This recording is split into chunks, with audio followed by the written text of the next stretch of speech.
You're listening to DruidCast episode 192.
That's when I heard a voice tell his tale.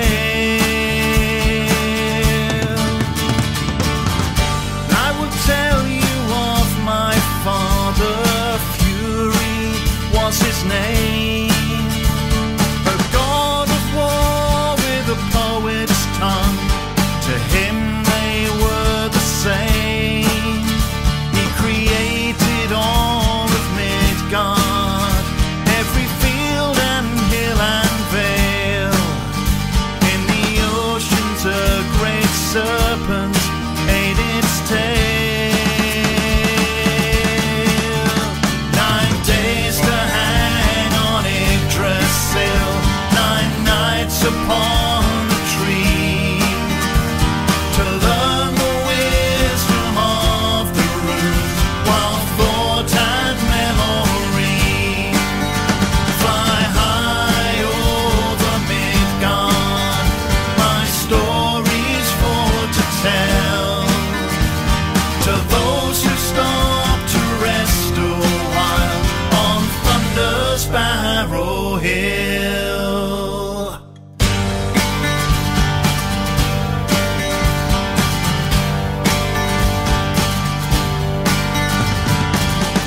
I will tell you of the sacred well neath the roots of Yggdrasil.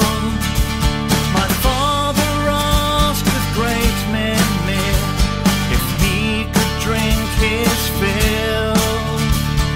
Blinded to all wisdom, the gifts of prophecy, he gave his eye so he could clearly see. 9 days to hang on Yggdrasil, 9 nights upon the tree, to learn the wisdom of the runes, while thought and memory fly high over Midgard. My story's for to tell to those who stop to rest a while on Thunder's Barrow Hill.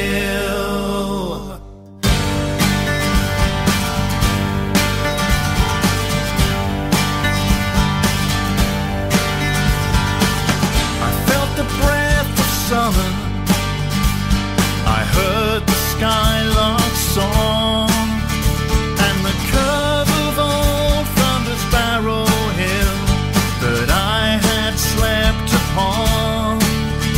This land remembers stories of all who came before, and it shall tell these tales forevermore. 9 days to hang on Yggdrasil, 9 nights upon the tree,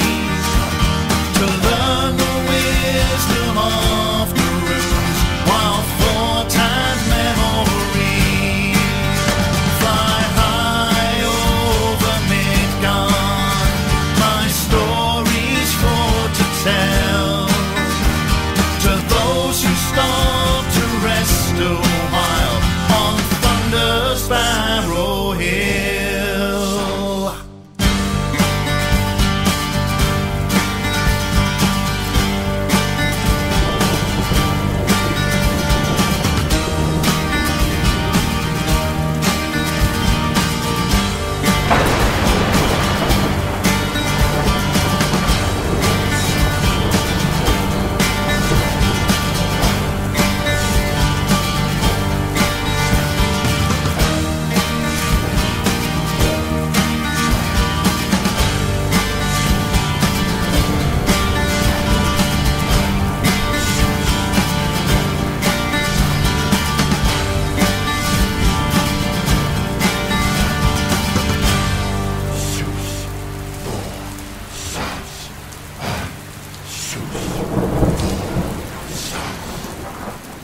Hello my friends and welcome to DruidCast episode 192. I am your host Dave the Bard, and DruidCast is brought to you on or around the 20th of the month by the Order of Bards, Ovates and Druids. If you want to find out more about membership to the Order and our courses, you can do that on our website, which is at druidry.org.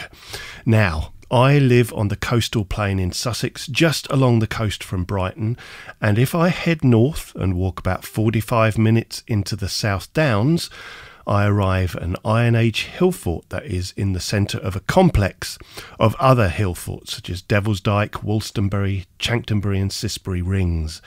And on the very edge of the hill fort is a long barrow known locally as Thunder's Barrow Hill. Now, some years ago, I was just lying there on the barrow in the summer sunshine, being lulled off to rest by the songs of the skylarks, when this vision came to me, and the vision that I had led me to writing the song that you have just heard. I'd written a lot about Welsh mythology over the years, but every now and again, spirits of other pantheons come knocking, inspiring songs like Isis Unveiled and also Thunder's Barrow Hill. And I think it would be quite rude to ignore them. And I find there's often a reason for their presence that I only become aware of when I'm sitting down to write the song. So why am I telling you all of that? Well, my guest this month for the talky bit is Cazi Brook, a follower of the Norse pagan path. I had a quick chat with her at a Children of Artemis event earlier on in the year, and she was so helpful and knowledgeable that I just had to invite her onto the show to talk some more. As you can hear, I'm still a bit coldy. This is another one. I think I need to sort out my vitamins. So I apologise for the nasal voice. Hopefully normal service will resume next month. But in the meantime, grab your drinking horn of ale, or if you prefer, a cuppa, and let Cazi be our guide through the Norse pagan path. The Talky Bit. So I am on Zoom with Cazi, who I know from Witchfest Internationals and Witchfest Midlands and things like that, a follower of the Norse tradition of heathenism.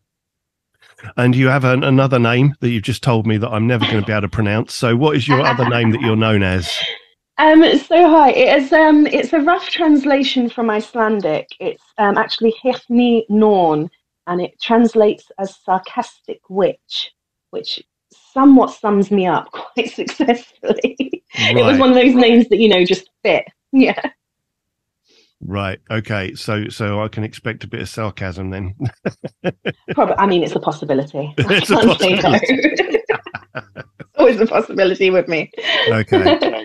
So I'm really interested in the Norse tradition, and I think there must be an increased interest within popular culture with the Vikings and the Last Kingdom and all those kind of programs that are coming out. And so I really let's start at the beginning. What was it that brought you to your path? Well, you briefly mentioned Witchfest. I am, of course, one of the organisers and volunteer lead for Witchfest and Witchfest International, which are a pagan events group, not-for-profit organisation. They've run for, 30 years? But I think about 15, 16 years ago, I found them through different volunteer work I was doing, handling wolves. I don't know if you ever saw them or met them. We had the Wolf Trust. At the at the Artemis gathering. Yes, I do yeah, remember that. I do remember that. I went in yeah. there with my boys, Zach and Josh. We went in with the wolves. I've even got one of the. Oh, yeah. I've got one of the mugs downstairs of one of the wolves still. Yeah, Oh, yeah, that was yes, yeah. amazing. Duma and Dakota we used to bring along to the Artemis and to the International, actually. They were at Croydon a couple of times as well.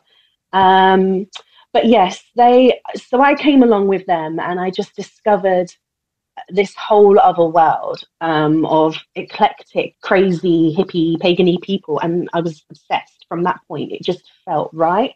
And I'll admit it took me a few years to really fall into where I laid in the pathy world, and a lot of research and a lot of trial and error.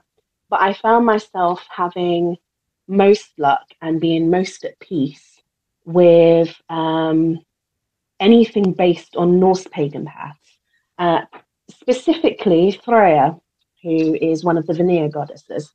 And it kind of just bloomed from then. It was a slow path to get to where I am now, where I actually do talks about, Norse pagan culture and how we can adapt that into modern society, etc. So it's been a very long and very slow and very tedious journey into finding myself. But it's something that if it hadn't been for the wolves and Witchfest, I probably would never have found. I wasn't living in a world where that was normal to me. So it's funny how it all comes together. Yeah, so those worlds met. And so Yeah. what was it about Freya that really called to you? Well, I had gone along with a lot of the Greek pantheon up until possibly when my eldest was born back in 2011.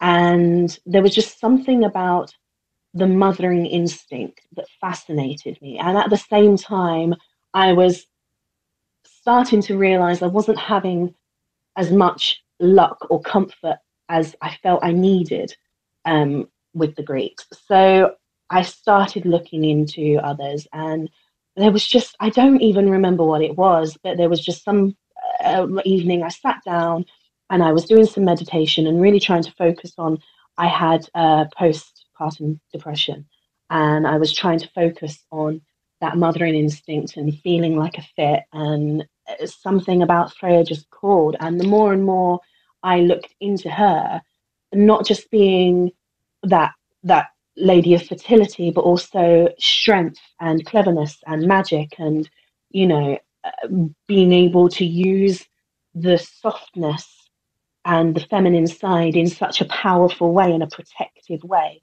It really called to me.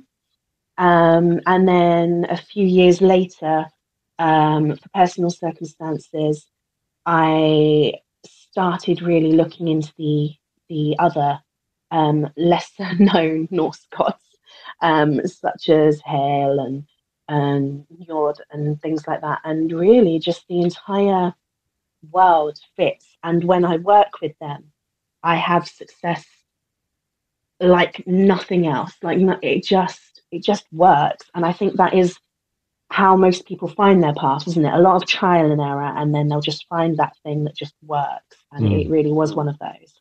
Yeah, yeah.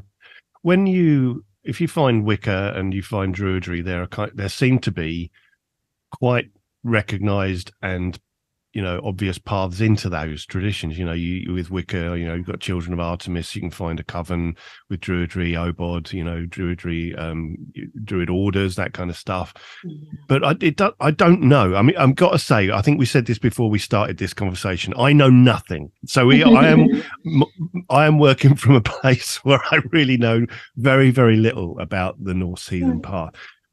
Is there a route in via groups like that, or multiple? Genuinely multiple. But the problem is the heathen path, or the Norse pagan, whichever you refer to it as, is so vast, and is separated in so many different ways that people don't always really find the right version straight away. So if I explain, heathenry really came back about in the 1970s.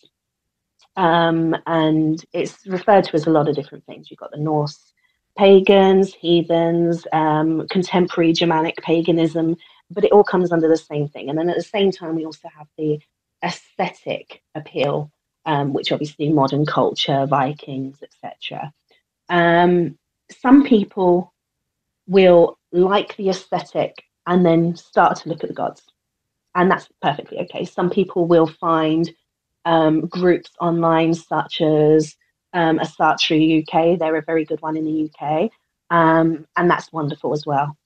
There are people who can fall into groups that are not great. There are, unfortunately, there is a lot of appropriation of heathenry in the wrong form, so used as if it's some big masculine white supremacy style thing. And there are groups normally along Odinism lines that will use that and direct you down a very dangerous and wrong path. And the problem with that is, with modern culture and Odin being possibly the most well-known god of the whole pantheon, it happens a lot. So there's a real social media push at the moment to promote healthy groups, shall we say, like Asatru UK or Heathens Against Hate and things like that. But really, I mean, just if you Google heathen groups, you'll come across a billion of them. Right. There's no shortage of them. Okay. You just have to make sure you're heading down the right avenue, really.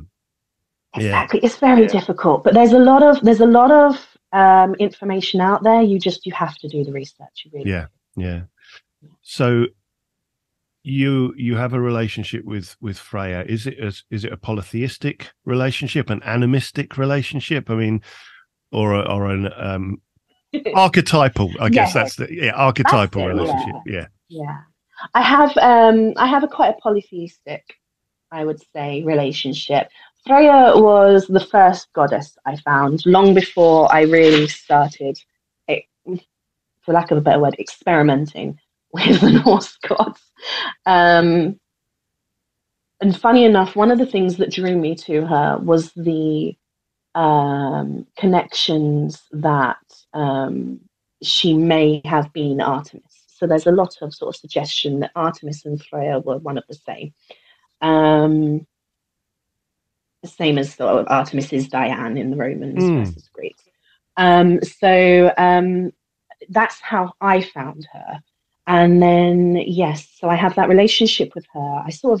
I don't know if it's a Gemini thing, but I have two sides to me. So I have Freya, who she is my mothering instinct, my ability with my plants, my general nurturing and all the support work that I do and things like that. And then on the flip side, I have Hale. And the funny thing about her is just how misunderstood as a goddess she is. But she is the seer, she's my yin to my yang, my dark side, and I work mostly with those two, but on occasion I will work with most of the Vanir. I tend actually really not to touch the Aesir. I have a polite relationship with them, so Odin, Thor, etc., but I don't really work with them a whole lot. Most of my work is with the Vanir gods. And the Vanir, as far as I can understand, are very much about nature and earth, whereas the Aesir are a little bit more up in the clouds. And was it the Vanir were like the elder gods? Maybe were they there first? So it's not entirely. There's different opinions on this. So we know that there was the Jotunheim, the giants. They were before, and then of course Muspelheim and Niflheim were the lands of ice and fire, so they were one of the biggest first creations. You had the light elves, who kind of the best association of them would be the like guardian angels, I think is the best way to sort of describe them. But the Assyrian veneer, I think it's safe to say they were about the same time, but living in completely different worlds.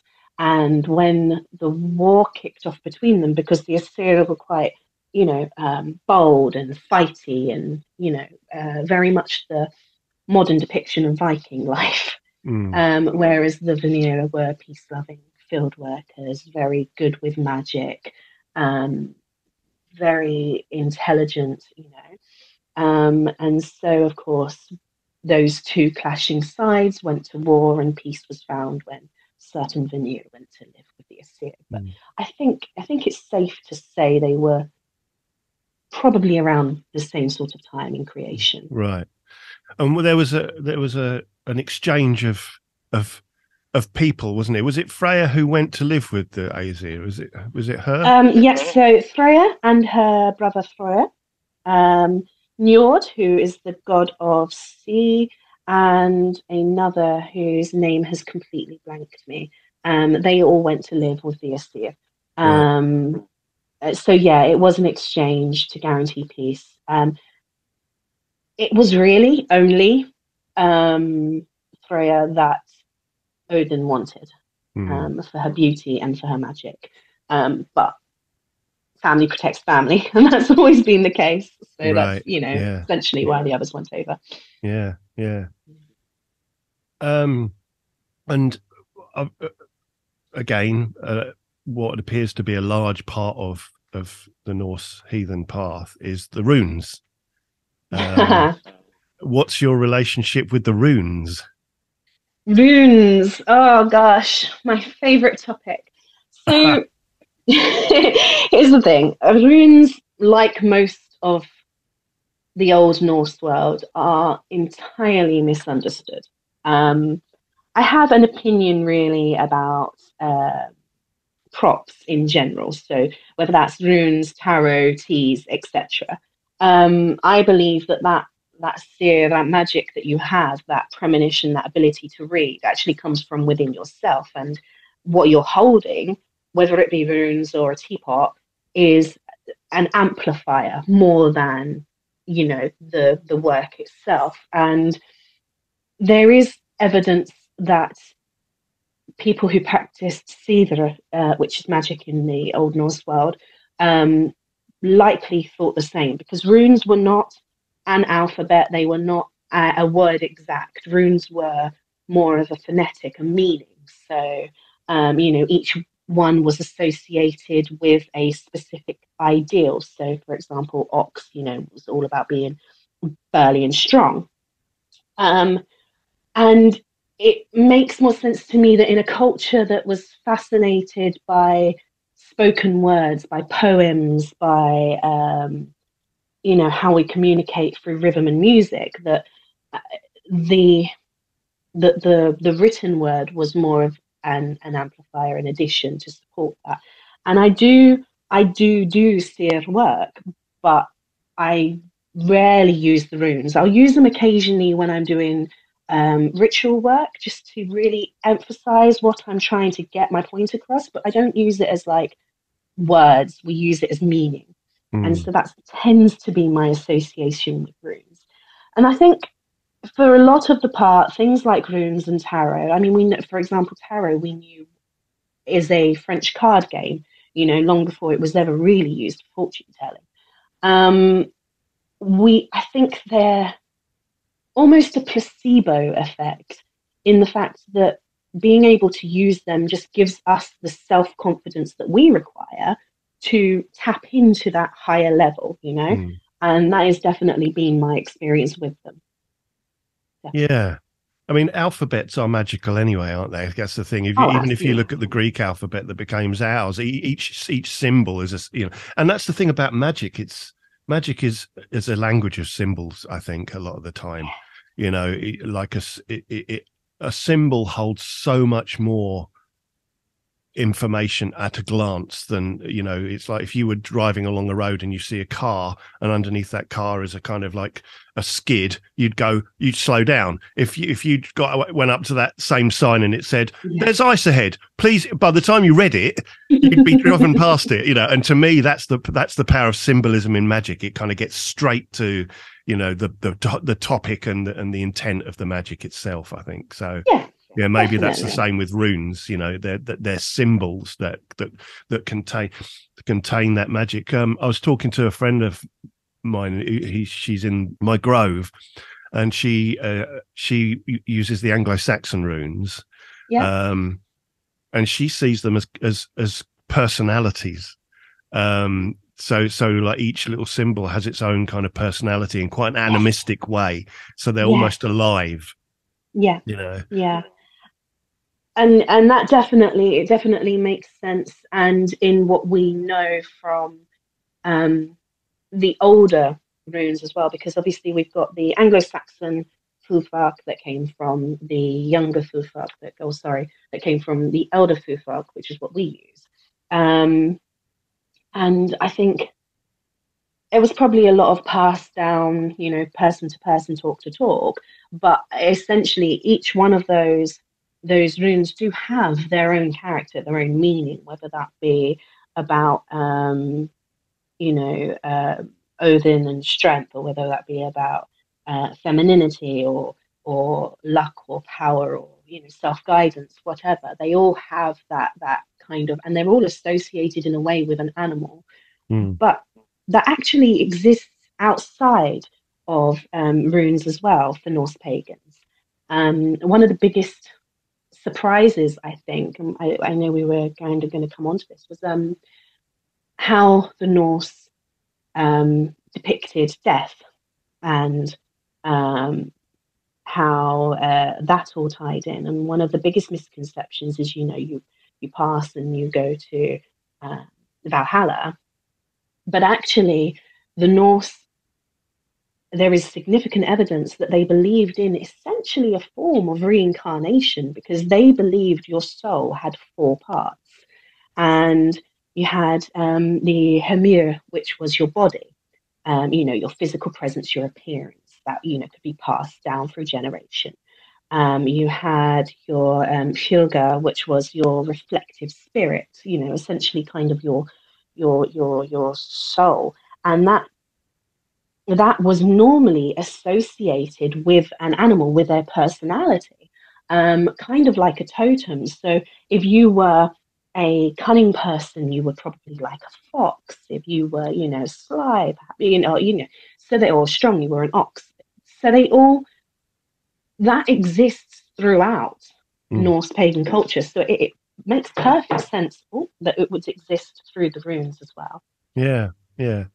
Well, let's continue with that idea, the concept of death and what happens afterwards, because, as I say, somebody who doesn't really know much about it would see that you know, Valhalla is the place that everyone wants to go, and I have to say the idea of feasting in a hall with a load of warriors is about my idea of I would hate that.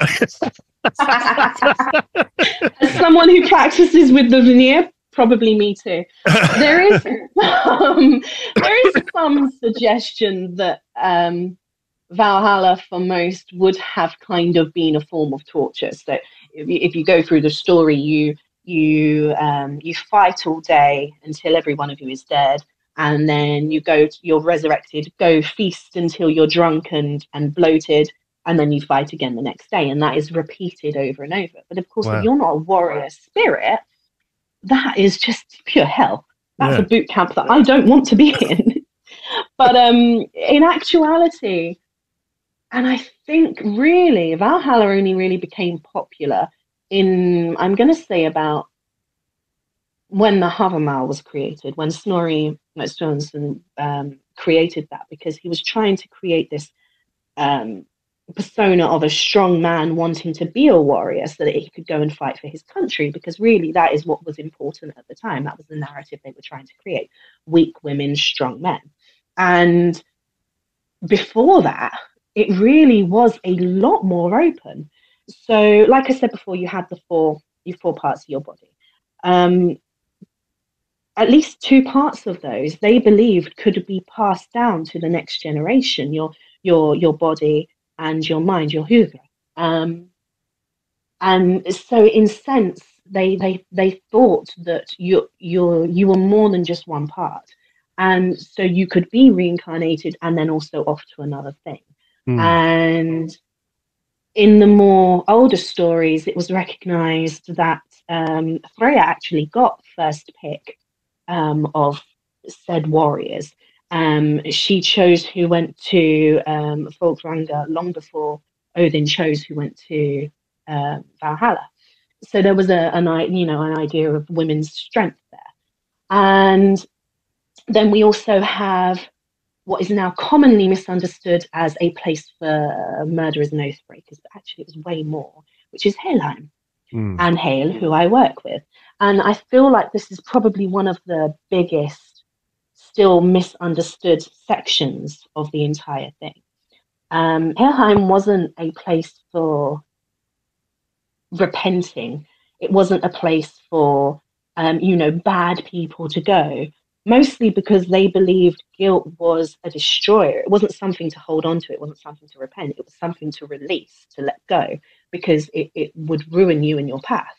So Helheim was a place for anyone who wasn't a warrior. It was for, the lost souls, for the bakers, for, just mothers in general, things like that, things who didn't want to go off and do that fight. Everyone essentially went to Helheim.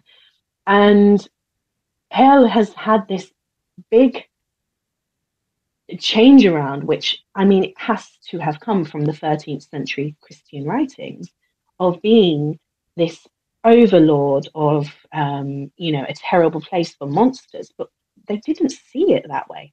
So it couldn't have been that. And I find it truly fascinating that even now, with all that we have rediscovered and know, we still hold on to these, or how the media holds on to the popularity of Valhalla is this big, end game winning place, when actually it was a minute part for a very select few of what Norse death really was. Really interesting. I guess, the word hell, has been definitely usurped. And I guess that word does come from Hela, from Helheim, that was kind of appropriated as this other place of torture and torment. And it's hard to let that go, I guess, in a culture that's been raised in that. You hear the word hell and Hela and Helheim, and your mind can go to those areas. The thing with Hale is her depictions aren't helped by misunderstanding how the Norse saw good and evil, because they didn't really. The biggest thing about the Norse was that they believed the fates set your death date. You had your birth to your death. But what you did between that was on you. And it was your path to follow and your mistakes to make and your hubris to represent. And errors they happen because, no one is perfect, but it's yours to fix at the same time. And so there wasn't really this requirement for the afterlife of being punished, because you were doing that to yourself while you were living. And really, only the worst of the worst. So oath breakers were up there with murderers, because a person's word was law back then. They would be the ones who would have to deal with the consequences of their actions, but they were natural consequences. They weren't punished. They weren't, set into a pit of fire. Helheim doesn't even look like that. That's Niflheim that has all the fire and, dragons and whatever. So there has been a lot of taking a lot and trying to squeeze it in to a very small narrative that fits, good versus evil, light versus dark. But the Norse understood it to be way more grey than that. And when you start to pick away at the modern day representation, you find that really it was a whole plethora of emotions and beauties and, you know, anguish, and really quite human in the godliness. And it's fascinating to me. Yeah. One of the things that I found myself getting quite jealous of, if I'm honest, was the what appeared to be a very distinct connection to the past when it comes to the myths. And then I discovered that a lot of the myths were created by Snorri, and Good old Snorri. good old Snorri. And I bought his two, you know, books, and or two of his books, and it's been, you know, I read that essentially he was trying to create a Greek version of the Norse myths by having a pantheon, and maybe before his writings they weren't considered to be quite like that. Would you agree with that, or do you think that's wrong? In part, I think the theory is there. So we know Snorri he created the Prose Edda and the Haggadah. We know that. But there was before that, long before that, the Poetic Edda. And that's what you can really look into, a collection of 31 that we know of poems that were, yes, created by a monk, or collected, I should say, by a monk, edited, I guess is the best term. But they really didn't have the same social pressures that Snorri must have felt when he was writing. So, you know, a lot of what he wrote was adapted in way from those kind of poems, from you know, how they would pass down family to family. And the problem with that, I think, is that up until he really wrote it down, everything we knew was passed down generation to generation. So as the next generation perhaps changed its path, changed its religion, whatever, it was obviously going to adapt that and adapt those poems and adapt those stories. So that actually, funny enough, is one of my biggest issues with the so-called traditionalism, because it's not traditional. Even if you went back to the first bits, the Poetic Edda, that really was already tainted. And so we have to just rely on our instinct when we go through this. I feel like there's no smoke without fire. You know, those stories, they came from somewhere, and there's a lot of reading between the lines. One of my favorite examples is Ragnarok and, you know, Odin in general. Whether we believe Ragnarok exists or will happen or has happened or is happening is irrelevant, really, because the story is supposed to be about how Odin let his hubris and his determination to know everything really get the better of him. And if he had been willing to trust people that didn't look like him, the entire thing would not have happened. If he'd have trusted Loki's children, if he hadn't sent Hail to Haelheim, if he hadn't, you know, banished Jormungandr or chained Fenrir, none of that would have followed. It was a series of dominoes, a consequence of actions. And of course, modern day focuses on Valhalla and Ragnarok, and we must fight for the end, because that is the narrative that was required when Snorri was writing. You know, he was writing for a population where he needed people, men, to be strong and want to fight for their country, and you know, and the best thing was to be big and brave, and war was the best thing, and dying was the best thing, and it was to be glorious in battle. But actually, the story behind it was a lot more soft and a lot more use your brain. And so I find it fascinating that if you strip away the expectations of society at that time, sorry, my upstairs are being very, very noisy. If you strip away the expectations of society at that time and read between the lines, the stories read true and they read fascinating, and they can give you a lot of good insight.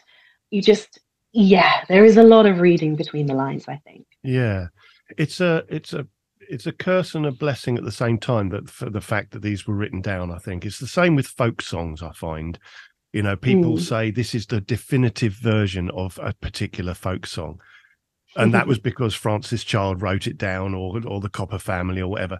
But actually, if you'd have gone to the village next door, there would have been a different version of the same folk song. And I think that, you know, we've it's a bit like the Mabinogi, you know, thank the gods that, you know, Riddirk and actually commissioned that to be done. But the moment it's done, it's trapped in amber. You've got a version that everyone can argue about, you know, and actually, you know, you lose track and almost treat them like biblical texts, when actually they are myths are things that, you know, you relate to on a much more visceral level than that, I think. And one of the things that I love is the Norse creation myth. I can read that over and over again. I absolutely love it. Now, from your experience, is that a creation of Snorri, or was that from those poetic Eddas as well? Was it older than that? It's definitely older than Snorri. Right. He definitely put his own flamboyance onto it, shall we say? He made it his own. But actually, yeah, it's clear that it existed. You know, the 9 realms, there has always been some argument as to what the 9 realms were, whether they're actually 8 or, you know, but it did exist in the Poetic Edda, and so that must have meant it was talked about long before him, because that was a couple hundred years before he wrote the Prose Edda. So yes, there was definitely, I mean, the creation is fascinating in general. But you said, you know, we kind of treat it like a biblical text. You're not entirely wrong. There are some paths and some groups who do. There is something known as the 9 noble virtues, which is based directly off of the Prose Edda and Havamal. And it's kind of the equivalent of like the 10 Commandments. And it's very popular in American heathenry. It's very popular over there as, like, I think, as a way for them to adapt their previous understanding of religion into a newer path. But actually over in the European side, it's kind of frowned upon because it's so restricting. It's so untrue to the greater understanding of, you know, like I said before, that things are grey, and it's a lot more complex than just putting it down into 9 virtues. And so it's funny how there is a very European versus American divide when it comes to heathenry, and that also plays a lot into certain social injustices and ethical dilemmas within heathenry as well. There are a lot of paths, and obviously you use folk in a good term. In heathenry, you hear the word folk and you immediately know there's a very high chance that they are racists or white supremacists in disguise. So wording plays a very heavy role in the heathen world in that way. Yeah. You know, Cazi, I could talk to you for hours, and I know you've probably got to head off, but I just want to ask you a couple more questions, if that's all right. And I'm finding this absolutely fascinating, and I hope the listeners are too. You mentioned Sither, or is that the right pronunciation, Sither? There's arguments to that. The most common representation would be Seidr. Seidr, okay. And that, to me, that feels like magic. Norse magic to me, and it also, from my limited experience, seems to be much like the realm of the feminine, the realm of the woman. And I remember to access that energy, I have it in my head, and it might be wrong that some of the Norse gods had to dress up and gender change gender too. How's that work? I mean, is that still the case or not? I love this. This is one of my favorite topics, and I'm going to try and not run for an hour. Right. So here we go. So Seidr is literally magic. It was the Norse magic. You don't have to be heathen to be magic. You don't have to be magic to be heathen. They're not one and the same. So Seidr is what the Vanir practiced, essentially, and it included working with plants, working with, elements, working with spirits, seeing, fortune telling. And as Norse vulva, which were witchy wise women who would travel round villages, they would often be hired by local villagers to help with, issues of like, should I go do this, or can we put this person to rest, etc. And there's depictions of them sitting on burial mounds for days while they practice. There's various forms of theatre as well. But it's funny how Snorri has had such an unexpected influence into understanding what Norse magic was. Because, like you say, there's this depiction that it is feminine. And somehow that's bad, but it's not. The Vanir as a total could practice magic. The women, such as Freya, were just generally better at it because they were the ones doing it. Freya herself is extremely competent in magic. When she went to live with the Aesir, when she went to live with Odin, there was he was obsessed with understanding her magic, understanding the written word, understanding this stuff that he as the Aesir had not had access to. And he was, there is no better word, he was genuinely possessively obsessed with finding out as much information as he could. And of course that meant he then went on to hang himself because, there's no better sacrifice than to sacrifice yourself, etc., etc.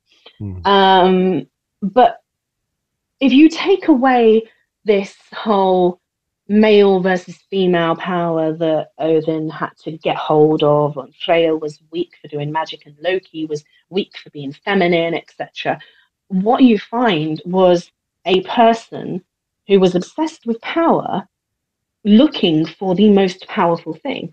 And I don't see how those stories could ever have considered Odin as magic being weak or feminine power being weak if this one supposedly really wise person was entirely obsessed with it.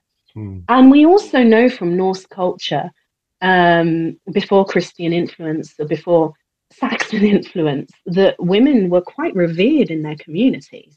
They managed land, they held house, they made decisions. Some villages, even the women could vote. So there wasn't this whole female is weak, being female is weak. There is a very good story where Thor had to dress up as a bride, as Freya, to get back the Mjolnir, because Loki had played a trick and it had gone out of hand, which was essentially just Loki being drunk and making a bad choice. And that is half of what the stories are. Loki got drunk, he made a bad choice, now let's fix the problem. Pretty much the entire way through. And I think because of social perception, there was this idea that, Thor dressing up as the bride was somehow humiliating for him to be dressed as a woman. But in actuality, I think it was more just the fact that he was upset with Loki because he had to go and do this. He didn't want to be a bride for one of the children because he didn't get on with them. And the whole thing was absolutely ridiculous. He was probably just feeling a bit rubbish. And I think the idea that females are weak comes a lot later on and is probably very heavily a Snorrian social influence, because it doesn't really match the narrative of what Odin was trying to achieve in the first place. And so I think if we assume that Odin was as wise as we claim him to be, then he wouldn't have gone for magic if he knew that would make him weak, so to speak. So yeah, I think that's another one of those things where social perception has had a lot of effect on what could otherwise be a very good story. It's interesting because I've been on my. I don't know if you can hear my dog. Somebody's just come to the door and he's barking his head off downstairs. Up until what you just said, I never associated anything about weakness. I saw it as power, as energy. Very much like I think you're describing it there. it's kind of something I connect to the old idea of the wise woman in the village and all those things. You know, it's like almost a continuation of that line for me. You know, and I was just going to say, yeah, those wise women in those villages, those vulva that would travel from place to place to do the magic, they were paid fortunes. You can see them in burial mounds covered in jewels and gold and bits of, you know, expensive herbs, etc. So they were obviously very well revered at the time. Yeah, deeply respected part of the communities. Absolutely. So one last question, and I'll let you go. We obviously, you know, the Anglo-Saxon period started with migrations after the Romans left Britain, and a kind of like foundation and formation and blending of cultures that later on became England. You know, as we know, the Battle of Brunanburg and all those things. It's just a fantastic story, you know. But obviously, the people of the Anglo-Saxon period went from their original faith that I think they brought in with them to adopting Christianity, free, you know, absolutely freehold. But do you see a connection between, what do you see as the connection between those early Anglo-Saxon Germanic religions and Norse traditions? Is there a direct comparison, or is it a different path? I think I wouldn't say it's different. I wouldn't say it's different. I mean, we're treating them. I think the difficulty we have when we talk about history is we have such a small perception of exactly how long timeline is, right? I mean, we're talking generations on generations on generations. This was a slow process. This happens over hundreds, thousands of years. So it's not like it was the Christians came in one day and everyone was Christian. It didn't happen like that. So, I mean, obviously we know that the Norse came over. We all know about Lindisfarne, that they came over and that they so-called pillaged, but actually it wasn't as dramatic as all that. And there is a very, very, very high likelihood that they came over before then as traders, and that this was just the first documented actual pillage. And so, you know, there would have been this slow build, this slow mold from different paths and into each other. And one of the best things about the Norse pagans and Scandinavians and general, and the Danes, and was that they liked to trade, they liked to collect. They were fascinated by other cultures. They went off to Americas before it was America. They went to the Middle East. They collected. They wanted to learn.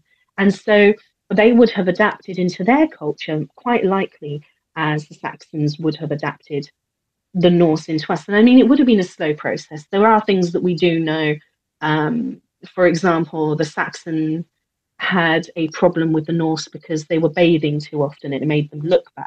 So we know that these kind of things, you know, that there were those fights. But I think in general, I think it would have been a slow molding. And I think there would have been a lot of correlation and a lot of connection, you know, sitting around the campfires, sharing stories, being able to find similarities, because that's how you connected and that's how you traded. And that's how we managed to mold these two societies into one. It wasn't all war and it wasn't all battle. That was done by the higher ups. The people lower down, they would have had to have connected along some path. As they always have done, you know. Yeah. As they always have done. Yeah. So are there any particular books that you could recommend for people if they want to find out more and, you know, follow up any of what they've heard during this chat? Let's see. Well, I would recommend actually that you try and find yourself a copy of the Poetic Edda. So that's the Edda that was out before Snorri's version. And then you can, you know, to find the differences for yourself. I would actually recommend going and checking out a website rather than a book itself called Heathens Against Hate. They have an incredible source of information that has been tried and tested and peer reviewed not to contain racist or supremacist influence. And they do a lot of education-y things as well. So definitely check out them. If you're interested in the Asir, I would say Asatru UK are probably the best in the UK for that. I would say be very careful of anything or any author that calls themselves folky or calls themselves Odinist, because they are very heavily tainted in not such a good path. But other than that, I mean, the world's your oyster. There's so many books. I could maybe send you some links, but I can't think of any offhand. But yeah. How about who's the guy who wrote Good Omens with Terry Pratchett? And he did. Neil Gaiman. Yeah. How would you recommend Neil Gaiman's book? You know, how was that? Oh, Neil Gaiman. He is another example of Snorri. He has wonderful artistic license.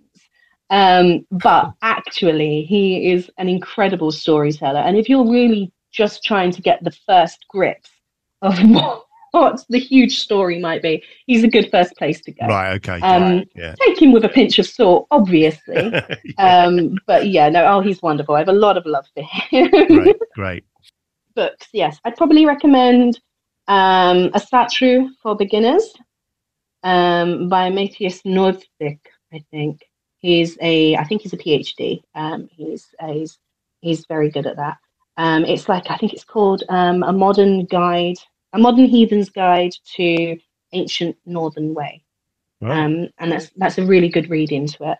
And also a practical heathen's guide for a Satru.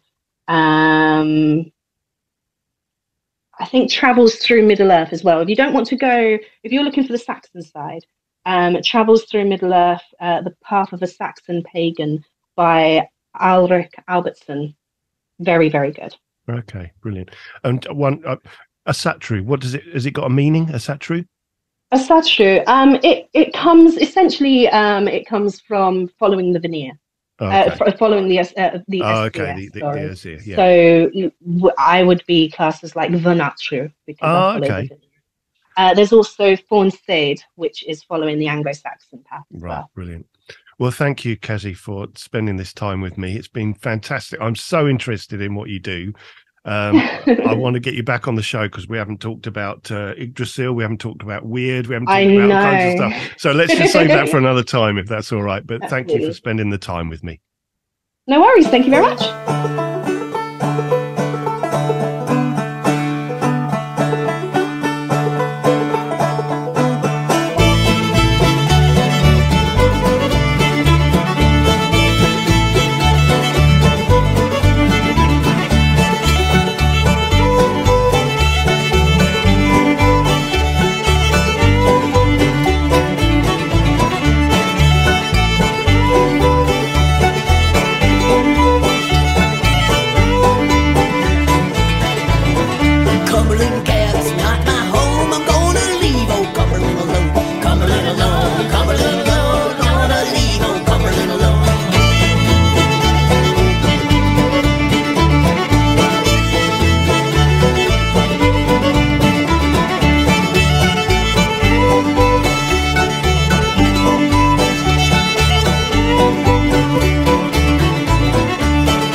What a fabulous interview with Cazi, and I will definitely have to get her back onto the show to continue that conversation into those places we spoke about. After the interview, you heard Cumberland Gap that was sent into the show by Order member Billy Stewart. You might have heard Billy talk recently on the show about the Bards, Ovates and Druids Tartan. And my friend, it's great to hear your banjo playing, so thank you so much for sending that in, and I love that Appalachian music vibe, so please send in more, Billy. Really great to hear it. But this music means we are approaching the end of the show, but before I go, let's have the results of last month's competition. The prize was a beautiful piece of art created by Witch Eclectic Esoterica called Spring Hair Bells.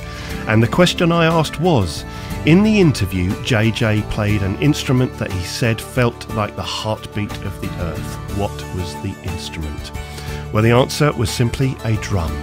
And the first name drawn from the hat and winner of that fabulous piece is Lee Viner from Lincolnshire. Congratulations, Lee. That piece will be with you very, very soon.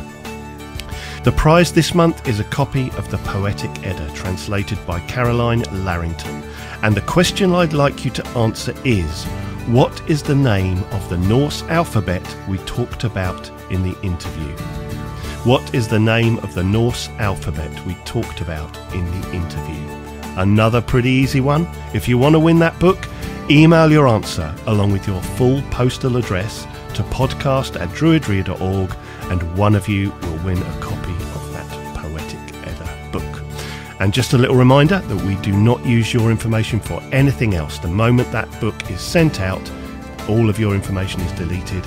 And I only ask for that information because it's easier than chasing the winner all around the internet to find out where to send the book. Well, my friends, that is a show. I'll be back next month, hopefully without a nasally voice, for episode number 193. But until then, I wish you all peace and blessed be. Goodbye.